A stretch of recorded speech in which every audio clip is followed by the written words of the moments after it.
de la dette de sommeil et de comment potentiellement y faire face par un outil physiologique que je considère être puissant, qui a trop souvent, de mon point de vue, mauvaise presse, même si les mentalités sont en train de changer, en particulier à la lumière des découvertes récentes sur ses effets.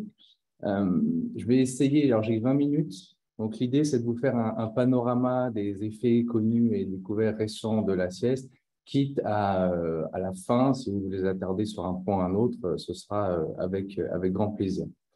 Donc, et puis pourquoi se priver, hein, on s'autorise paradoxalement à dormir 7 heures, 7h30 la nuit, petite vingtaine de minutes quand c'est nécessaire dans la journée. Je ne comprends pas pourquoi il faudrait s'en priver, surtout les rythmes circadiens, comme je vais vous le montrer aussi, peuvent encourager à certains moments de la journée cette pratique lorsqu'on est en manque de sommeil. Donc, pourquoi vous déclinez les fonctions du sommeil? Je n'arrive pas à les pointer là, mais c'est pas grave. Euh, Ici, parce qu'en fait, que sont la mémoire, la vigilance, le stress, l'immunité, l'humeur, parce que je vais tenter de vous convaincre que la sieste de récupération, en tout cas, peut avoir cette particularité d'être comment dire, une nuit en miniature, avec nombre d'effets identiques à ceux du sommeil de nuit, mais bien entendu avec une plus petite amplitude. Alors, Alice a déjà un peu listé les effets de la privation, qu'elle soit aiguë ou chronique de sommeil, sur tout un nombre de risques physiques et psychologiques. Donc, je ne vais pas m'attarder dessus. Mais je vous montre cette dia parce que je voudrais aujourd'hui évoquer des premières études qui suggèrent quel impact pourrait avoir la sieste de récupération sur un certain nombre de ces risques associés au manque de sommeil. Alors, euh, Marc je ne vais pas revenir dessus, mais je montre cette dia pour vous dire que oui, chez les 90% de Français dans cette étude qui dormaient 6 heures ou moins, ou qui dormaient entre 6 à 8 heures, vous voyez une dette de sommeil ici mesurée entre le temps de sommeil nocturne la semaine versus celui du week-end, qui tourne autour d'1 heure et demie. Donc, si mes calculs sont bons, ça fait une nuit en moins à la fin de la semaine. Donc, vous comprendrez que ce n'est pas sans effet. On l'a évoqué tout à l'heure, la récupération le week-end, avec les sujets qui vont se lever 1 heure à 1 heure et demie plus tard. Et tout ça, finalement, introduit un, certes un petit jet lag social, c'est-à-dire un nouveau rythme artificiel finalement, mais qui a des effets, je vais vous le montrer par la suite. Et donc finalement, alors l'idéal ce serait de se coucher plus tôt. Alors est-ce qu'on arrive à se coucher plus tôt tous les jours de la semaine? Je ne suis pas convaincu que ce soit évident pour tout le monde. Donc, partons du constat en fait que la récupération du week-end n'est qu'en partie satisfaisante. C'est ce que je vais vous montrer par certaines expériences scientifiques qui ont été réalisées. Moi et d'autres, on défend un modèle donc biphasique de sommeil. L'idée, c'est assez intuitif, hein, c'est dès qu'on peut récupérer du sommeil sur une période de 24 heures, allons-y pour qu'il vienne en renfort d'une nuit trop écourtée. Donc, c'est pour ça que j'ai mis cette dia. Alors, je veux que tout le monde montrer ses bouquins, je n'osais pas trop, mais alors, ils m'ont lié aussi là. Donc, il faudrait changer l'idée, c'est de changer nos habitudes et le regard sur la sieste de récupération, enfin, casser la fausse image de paresse, en fait, qui lui est associée, puis essayer de lui redonner la place qu'elle mérite. Hein. Moi, de mon point de vue, c'est plutôt un gain de temps qu'une perte de temps. Je parle évidemment dans l'optique de lorsqu'on est en manque de sommeil, on pourra parler de sieste, créativité aussi, mais là déjà, c'est ma première route que j'emprunte, c'est dans les situations de dette de sommeil. Et à ce sujet-là, dans l'équipe, je mène un protocole qui a commencé en janvier, où on va regarder sur 2 mois, on va comparer des gens qui sont en dette de sommeil versus des gens qui ne le sont pas, en dette de sommeil la semaine et qui récupèrent le week-end, versus une population de plus de 100 sujets qui vont pouvoir pratiquer des siestes quotidiennes. Donc j'espère qu'on en saura un peu plus pour voir quelle est la meilleure stratégie de récupération. Alors, Donc, si on ne se cantonne pas seulement à la période nocturne, mais qu'on regarde maintenant le sommeil sur une période de 24 heures, donc c'est des choses que vous savez, hein, les habitudes de sieste changent avec l'âge. Je suis désolé, mon pointeur ne marche pas là, mais vous voyez le sommeil polyphasique du nouveau-né en violet. Ah, attendez, je vais essayer de 30 secondes pour le pointeur là. Pointeur là, voilà. Ça y est. Donc, le sommeil polyphasique, hein, évidemment, que vous connaissez tous chez le nourrisson. L'adolescent, ici, là, entre 12 et 21 ans, donc sieste malheureusement trop longue et trop tardive. Dans les enquêtes, c'est 30 à 40% quand même, donc ce n'est pas quelque chose de négligeable. Et puis, la plupart des expériences vont vous montrer, vont décrire, ont effectué des siestes de récupération dans cette fenêtre horaire en début d'après-midi, typiquement chez les adultes entre 22 et 54 ans. Donc, quand faire une sieste de récupération, du moins quand on dort la nuit et qu'on travaille le jour, parce que toute l'histoire des travail de nuit, posté, etc. Mais là, juste cette situation-là. Intéressons-nous au rythme de la vigilance. Vous avez, en plus du creux du milieu de la nuit, un creux de vigilance que vous connaissez tous en début d'après-midi, qui est associé à une baisse d'1 ou 2 dixièmes de température en début d'après-midi. Les systèmes de stress, ça on vous le montre rarement, les systèmes de stress font une pause en début d'après-midi. Et puis la pression, ici, là, les Français se lèvent en moyenne en semaine à 6h30 du matin, 6h30, 7h, donc la pression du sommeil commence à monter légèrement. Et donc, la combinaison de tous ces facteurs fait que, oui, le début d'après-midi, indépendamment de le fait d'avoir mangé, parce que l'effet de digestion accentue ce creux de vigilance, est le moment idéal pour faire une sieste de récupération lorsque je n'ai pas suffisamment dormi la nuit. Un livret petit dormeur qui fonctionne correctement avec sous 6 heures de sommeil. Alice montrait 4 heures, c'est un peu extrême, mais sous 6 heures de sommeil, c'est moins de 10% de la population. Et les enquêtes de l'INSV, année après année, on est toujours autour de 30% qui sont sous 6 heures par 24 heures de sommeil pendant la semaine. Donc, vous voyez qu'il y a un gap et que l'idée, c'est comment solutionner ce gap chez ces gens qui sont en dette de sommeil et qui attendent le week-end pour récupérer. Alors, évidemment, on ne peut pas uniquement se restreindre à cette sieste de début d'après-midi. Tout à l'heure, Alice l'a très bien exposé. Nous avons des portes d'entrée du sommeil toutes les 1h30, 2 heures, d'autant plus marquées que vous êtes en manque de sommeil. Donc, si on apprend à les repérer pour faire des power naps, des courses de sieste, c'est quelque chose d'assez intéressant, je reviendrai dessus, à utiliser. Donc, vous voyez, c'est cette courbe vraiment de la pression de sommeil et ce rythme ultradien ici en rouge vous montre que toutes les 1h30, 2 heures, on peut ouvrir cette porte pour s'endormir plus facilement.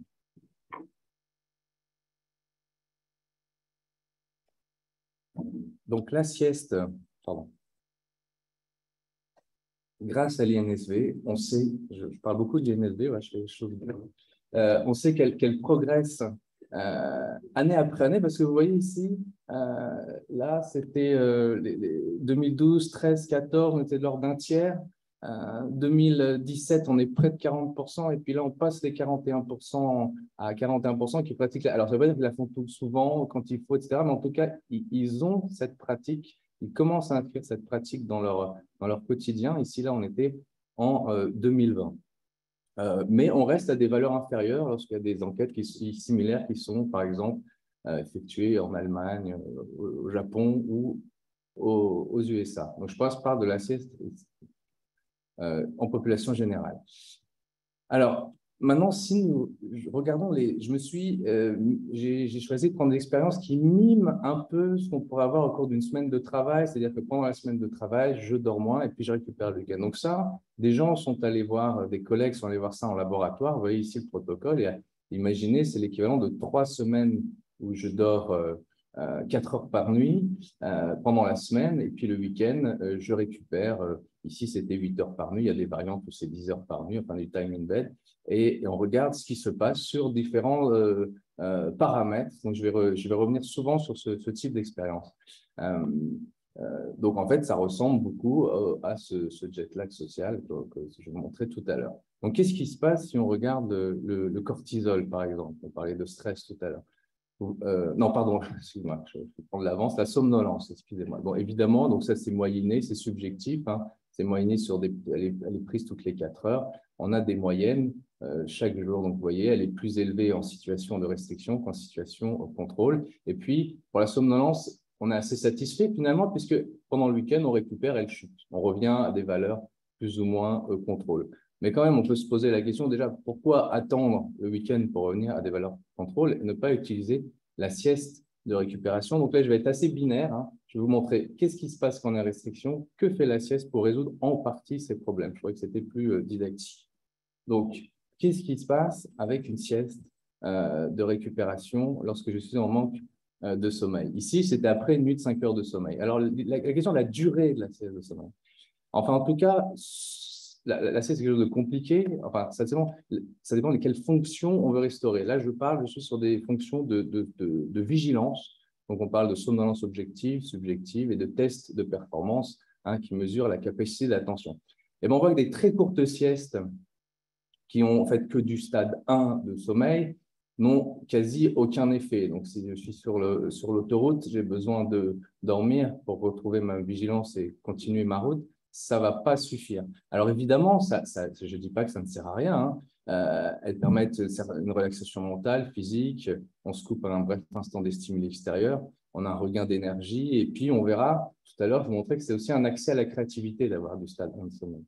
Donc, il faut considérer des siestes un peu plus longues d'une dizaine de minutes. On va voir un peu de stade de sommeil où vous voyez que, peu importe les graphiques, mais là, on restaure sa somnolence objective, subjective et le test de performance et d'attention. Alors maintenant, si on complique le problème, pas une nuit de 5 heures, mais 5 nuits de 5 heures, toujours on mime un peu ce qui se passe pendant une semaine de travail. On propose au sujet de faire des siestes de 30 minutes en début d'après-midi.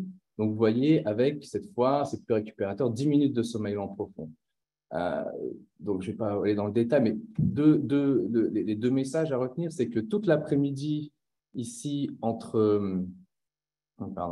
toute l'après-midi jusqu'à 19h30, on récupère sa somnolence. Au passage, ça c'est la somnolence objective, donc la latence d'endormissement. Au passage, le soir, aucun problème pour s'endormir. Donc, puisque la latence, on rejoint la situation contrôle, c'est-à-dire que d'avoir fait une sieste de 30 minutes avec du sommeil lent profond, enfin on le savait, hein, on vous déconseille des siestes plus tard, mais n'ayez pas peur, 10 minutes de sommeil lent profond ne va pas vous empêcher de dormir le soir. C'est ce qu'on voit ici.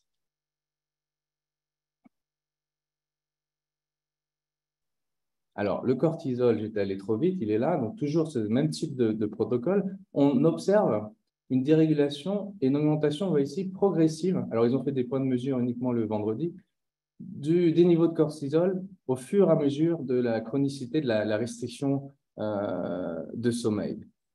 D'où l'intérêt peut-être de la sieste de refaire venir au plus vite possible les valeurs normales, hein, les valeurs des médiateurs des différents systèmes de stress. On vous l'a évoqué tout à l'heure, hein, cortisol et catécholamine, sans attendre le week-end, parce que la sieste, en particulier avec du sommeil lent profond, a comment dire, cette capacité de dissoudre le stress qui s'accumule lorsqu'on est privé de sommeil. Et donc, je vous le dis, ceci sur les deux principales voies de stress, celle du cortisol et des catécholamines.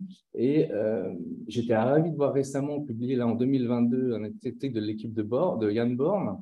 Je reviendrai d'ailleurs tout à l'heure sur les suggestions hypnotiques présentées à Agnès Brion, où il montrait cette fois, pendant la sieste, clairement, une baisse d'un tiers à un demi du cortisol et des catécholamines.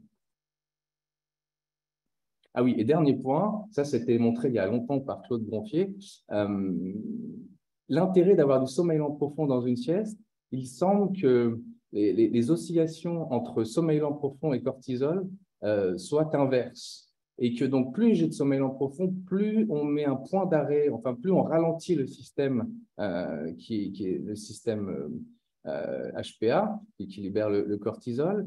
Et je pense que ceci permettrait peut-être de faire repartir mieux les systèmes de stress. C'est ce qu'on voit ici, là. Ici, vous voyez, dans les situations blanches, les petits points blancs, les gens ont fait une sieste, le cortisol chute, puis il remonte toute la fin d'après-midi, le cortisol a des concentrations plus élevées. Et là, et dans ce papier, L'équipe de Vangas a mis ça en parallèle avec des tests d'attention, de somnolence objective, enfin de somnolence objective, et ils avaient des meilleurs résultats sur cette partie-là. Donc, on ralentit les systèmes de stress et potentiellement, ils repartent plus à la hausse, le bon stress, dans la seconde partie de l'après-midi. Et vous voyez, dans la soirée, pour s'endormir ici, on arrive à des niveaux similaires. Alors, on parlait de douleur à l'instant sur comment l'hypnose pouvait aider. Mais la sieste a probablement aussi, hein, puisque ça, ce sera la dia suivante. Mais première dia, qu'est-ce qui se passe à nouveau dans ma situation restriction de sommeil en semaine, récupération le week-end? On voit, premier constat, une sensibilité à la douleur au froid qui est non restaurée par le sommeil de récupération du week-end avec la chronicité de la restriction. Deuxième constat, sensibilité à la douleur au chaud. Alors, comment on mesure ça? Moi, je l'ai fait dans l'expérience aussi avec Serge Perrault, entre autres. Il y a une thermodiode, on applique de la chaleur croissante ou du froid croissant à différentes zones, on teste différentes zones. Et la personne, il y a deux seuils qui nous intéressent, quand je détecte le chaud ou le froid et à partir de quand j'ai mal. La même chose avec un algomètre, on met de la pression, on regarde, c'est le même principe. C'est ça l'idée de ces expériences, et c'est un peu pour essayer d'objectiver le ressenti et la tolérance à la douleur. Alors avec le chaud, il ne se passe pas exactement la même chose, donc c'est non restauré le week-end et le vendredi, ni le week-end, et puis il y a une possible désensibilisation avec la chronicité de la restriction. Voilà, c'est comme ça qu'on pourrait expliquer ce résultat. Alors, l'histoire des siestes de récupération, dans un protocole de sieste récupération, on avait montré que la tolérance à la douleur au chaud et à la pression mécanique, c'est ça qu'on avait mesuré. Donc, on a mesuré une hypersensibilité à la douleur thermique et mécanique lorsqu'on était en privation de sommeil. Et après la sieste, on n'observait plus de différence sur les zones qu'on avait testées. Donc ça, on trouvait, alors c'est une étude pilote chez des sujets sains, mais lorsqu'on est dans une situation plus écologique, ici, des infirmières qui travaillent de nuit, une petite centaine, la majorité sont sous 6 heures par 24 heures de sommeil, donc c'est en dette de sommeil. Et si on s'intéresse aux troubles musculo-squelettiques, on voit que c'est ceux qui faisaient plus on pratiquait la sieste, voilà, plus d'une nuit une nuit sur deux, je pratique la sieste, ici plus de 50%. Ils cotaient sur des échelles EVA de douleur et on voyait qu'ils avaient moins mal au bras et à la jambe chez celles qui pratiquaient régulièrement la sieste.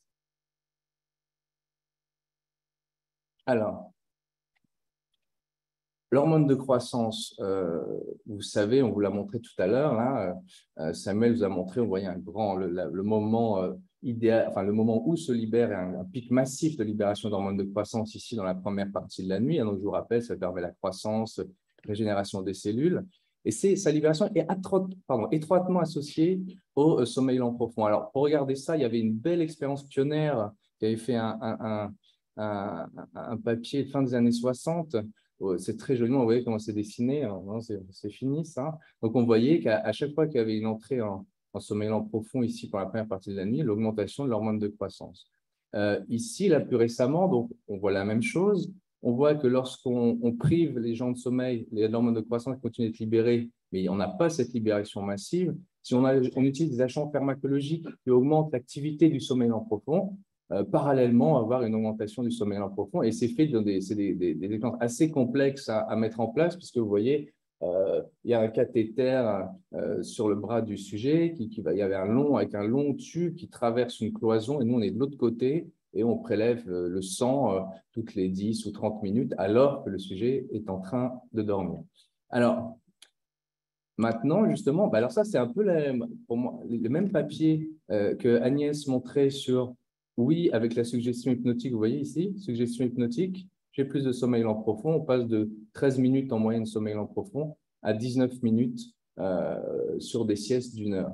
Et bien, cette fois, ils avaient montré en 2014 que le sommeil lent profond augmentait, et puis là, ils sont allés voir qu'est-ce qu'on peut avoir en répercussions physiologiques, métaboliques, de cette augmentation de sommeil lent profond. Et vous voyez l'hormone de croissance, moi j'étais assez content, c'est assez magnifique, la CCS d'1 heure, vous avez l'augmentation de l'hormone de croissance. Ici, quand vous avez une petite vingtaine de minutes de sommeil lent profond, c'est un peu moins le cas lorsque vous avez seulement 10 minutes de sommeil lent profond. Donc oui, une sieste d'une heure vous permet d'augmenter, alors on n'est pas dans des proportions identiques à ce qu'on voit en début de nuit, mais on est ici, j'ai regardé les seuils ce matin, on est des seuils un peu plus élevés que le bruit de fond qu'on avait dans la journée en absence de sommeil. Donc, c'est significatif pour moi.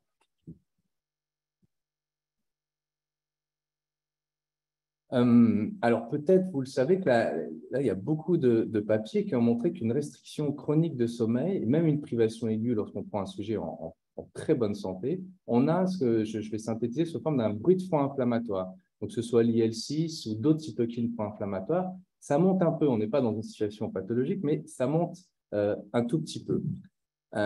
Donc, l'idée, là, ce qu'a pu montrer l'effet de Van Gas, ce qu'on a pu montrer ici récemment aussi chez les travailleurs de nuit, c'est des siestes de récupération ont cette capacité de, ici vous voyez, de refaire descendre légèrement cette IL-6. Et quand on peut imaginer que l'effet chronique normalisateur de cette sieste, qui a été aussi vu pour les neutrophiles, hein, qui est le souci de leucocytes le plus important, pourrait avoir un effet bénéfique sur un certain nombre de surrisques associés au manque de sommeil. Parmi ces surrisques, donc le risque cardiovasculaire, clairement, les personnes qui sont sous 6 heures de sommeil, qui ne sont pas les vrais petits dormeurs, donc la majorité de ceux qui sont sous 6 heures de sommeil, ils ont un surrisque d'obésité, d'hypertension, diabète type 2, et tout ça, tout mène au développement de pathologies cardiovasculaires. Donc, le fait de réduire ces cytokines pro-inflammatoires, de réduire les niveaux de stress, par exemple, une sieste en termes d'effet anti-hypertenseur de la sieste, c'est 2 à 3 mm de mercure. Faible dose d'anti-hypertenseur, c'est 7 mm. Donc, c'est pas, évidemment, c'est moins puissant, mais en la faisant régulièrement, pourquoi pas? Ça peut avoir un effet qui nous aide, en tout cas. Et donc, c'est ce qui a été mesuré. Il y a d'autres études, hein, j'ai pris ces 2 études-là. Là, 23 000 personnes suivies sur 6 ans. Bon, on est en Grèce, hein, donc ça aide. Donc, un effet protecteur de 2 tiers en moins d'accidents coronariens, en particulier chez les hommes qui travaillent, donc qui sont potentiellement en dette de sommeil. Cette belle étude suisse de chez Raphaël Heinzer, ils ont montré cette fois la fréquence, ils s'intéressaient à la fréquence de la sieste. Ils voyaient un taux de survie supérieur chez les sujets qui faisaient des siestes régulièrement 1 à 2 fois par semaine. Voilà, et la durée paraissait moins importante là, mais on conseille quand même des durées, ne pas dépasser 1 heure. Alors, je n'ai pas encore parlé de l'effet sur les fonctions cognitives. Est-ce que vous savez qu'une sieste de 6 minutes sur le plan de l'apprentissage, donc si dans cette expérience, c'était une série de mots qui avait été apprise 1 heure auparavant, et on faisait dormir les gens 6 minutes, et on regardait si les gens étaient capables de restituer la série, c'était des appariements de mots entre eux, et on voyait déjà un effet bénéfique après 6 minutes. Alors, bien entendu, lorsque la sieste était plus longue, ici une trentaine de minutes avec un peu de sommeil lent profond, on avait un effet plus puissant. Mais c'est pour vous donner une idée de l'effet que peut avoir la sieste. Là, ça c'est intéressant. Vous avez des étudiants qui bachotent. Cette expérience est assez drôle parce que ils ont fait apprendre, ils ont fait apprendre des notions de zoologie donc assez pénibles et pas forcément tout le temps passionnantes. Quoique, il y a des gens qui ça doit passionner, mais l'idée, c'est de prendre un truc assez neutre, justement. Et ils ont proposé aux étudiants ici trois possibilités. Soit je vais faire un tour pendant 1 heure, soit je dors pendant 1 heure, je fais une sieste, soit je continue à bachoter et à réviser mes données pendant 1 heure. Alors, et puis ensuite, ils ont interrogé les gens le soir. Donc, le soir, oui, les gens qui avaient continué à bachoter et les gens qui avaient dormi avaient des meilleurs résultats que ceux qui étaient allés faire autre chose, se promener dehors. Par contre, 1 semaine après, seuls ceux qui avaient commencé à consolider l'apprentissage avec une sieste 1 semaine auparavant avaient des meilleurs scores que ceux qui avaient continué à bachoter. Donc ça, c'est peut-être une technique à réfléchir lorsqu'on révise son examen. Donc là, on était dans la mémoire déclarative. La mémoire, c'est compliqué, hein. Avant, on faisait mémoire déclarative, plutôt sommeil lent profond. Maintenant, tout ça a été un peu remis, et heureusement, en question. C'est un peu plus compliqué que ça. Mais donc, c'est pour ça que je ne mets pas pour paradoxal essentiellement pour consolider les apprentissages moteurs. Je vous parle juste de la sieste, qui consolide les apprentissages déclaratifs, mais aussi procédural. Ça, c'est une expérience. On a pris des jongleurs naïfs qui ne savaient pas jongler. On leur a appris à jongler. On a fait dormir une partie, l'autre non, et on regardait leur performance, on rattrapait les balles. Donc, vous voyez qu'ils étaient meilleurs après la sieste. Et puis, c'est intéressant, ils étaient meilleurs aussi le lendemain. C'est-à-dire qu'ils avaient fait plus de progrès le lendemain en ayant eu deux séquences de consolidation, la sieste plus la nuit, que ceux qui avaient uniquement la nuit. Pareil, ici, c'était une tâche qui ressemble à un apprentissage comme à jouer un morceau de piano. Ils étaient meilleurs avec une sieste d'une heure et ces améliorations étaient associées à la densité des fuseaux du stade, des fuseaux de sommeil. Donc, une sieste avec du stade 2 aussi, c'est quelque chose, stade 2 de sommeil, sommeil lent léger, quelque chose qui doit être probablement bénéfique pour commencer à consolider les apprentissages. Et puis, on n'apprend pas que pendant le sommeil, on est d'accord. Quand on est éveillé, on apprend beaucoup aussi. Hein. Je voudrais juste aussi préciser ce point. Alors ça, c'est étonnant parce qu'ils ont comparé je dors 8 heures la nuit versus je dors un peu moins la nuit, 6h30, plus je fais 1h30 de sieste en début d'après-midi. Et donc, ils ont comparé l'effet du sommeil biphasique versus monophasique finalement sur une tâche, une mémoire visuelle associative. Je ne vais pas rentrer dans le détail de la tâche, avec un apprentissage le matin, et puis c'était retesté le lendemain matin, et puis plusieurs jours, ils ont changé les schémas d'apprentissage, enfin, un truc assez complexe. Et à chaque fois, la condition sieste 1h30 plus nuit 6h30 donnait des meilleurs résultats que la condition 8 heures de sommeil la nuit. Alors, je ne vous encourage pas pour autant d'aller dans ce sens-là, mais ça donne une idée. Lorsque je suis en manque de sommeil, on peut utiliser cette sieste, même longue de récupération en début d'après-midi. Ça peut être intéressant pour, à nouveau, certaines tâches d'apprentissage. Ça a aussi un effet sur nos rapports sociaux, puisque sur les trois composantes, sérénité, relaxation, satisfaction, une sieste de 20 minutes, là, les gens étaient même en faible dette de sommeil. En général, on est mieux, hein, sans inertie du sommeil, des courtes siestes, donc c'est bon à souligner, ça peut toujours aider entre collègues. Tout à l'heure, je vous avais parlé du stade 1 de sommeil. Ça, c'est un papier qui vient de sortir, donc c'est Delphine Thomas, etc., la salpêtrière, où ils ont ici, ils s'intéressent à la créativité. Et c'est une règle mathématique qui était cachée, qui permet de résoudre un problème arithmétique proposé. Et ils ont vu que c'était beaucoup amélioré par le stade 1 de sommeil, beaucoup plus que le stade 2 où la condition éveil. Alors, il y a aussi eu des papiers, en particulier l'équipe de Mednick, qui montrait que le sommeil paradoxal avait un rôle important pour la créativité, mais ce fameux état frontière, vous voyez ici, je vous ai mis une photo de Salvador Dali, parce que ça, c'est un truc qu'on vous raconte tout le temps, hein, il s'endormait avec une cuillère dans la main, lorsqu'elle tombait, ça le réveillait, donc lui, il allait chercher l'inspiration de ces tableaux oniriques de cette manière-là, et de manière très, très, très répétée. Donc, on peut, et cette sieste flash, donc, a des vertus, hein, je crois que c'est vraiment intéressante à utiliser, par exemple, pour la créativité. Bon, évidemment, vous allez me dire, c'est très bien vos histoires de sieste, mais moi, je n'arrive pas à m'endormir en sieste. C'est vrai, je sais qu'il y a des gens qui n'arrivent pas à s'endormir en sieste. Ça, c'est une vieille étude publiée dans Science en 77. Voilà, la personne, typiquement, je ne sais pas, je ne peux pas faire la sieste, il met entre 20 et 30 minutes à s'endormir. Peut-être, je suis pas sûr. Donc, il faut apprendre. Il faut apprendre parce que c'est un exercice que quand on apprend, il est possible qu'en étant régulier, on apprend, on essaie toujours à la même heure de faire la sieste, qu'au bout d'un moment, le corps, l'horloge biologique va vous récompenser, entre guillemets, et va vous aider. Alors, ce qui était étonnant, c'est chez ces siesteurs par plaisir, par goût, c'est qu'on a mesuré que la température centrale juste avant de plonger en sieste était globalement plus faible que les autres. Donc, soit ils avaient une capacité très fine à trouver ces portes d'entrée du sommeil pour s'endormir et puis se réveiller, puis là, voilà. Mais il est possible aussi que ces portes d'entrée du sommeil soient un peu accentuées avec l'entraînement de refaire toujours la sieste à la même heure.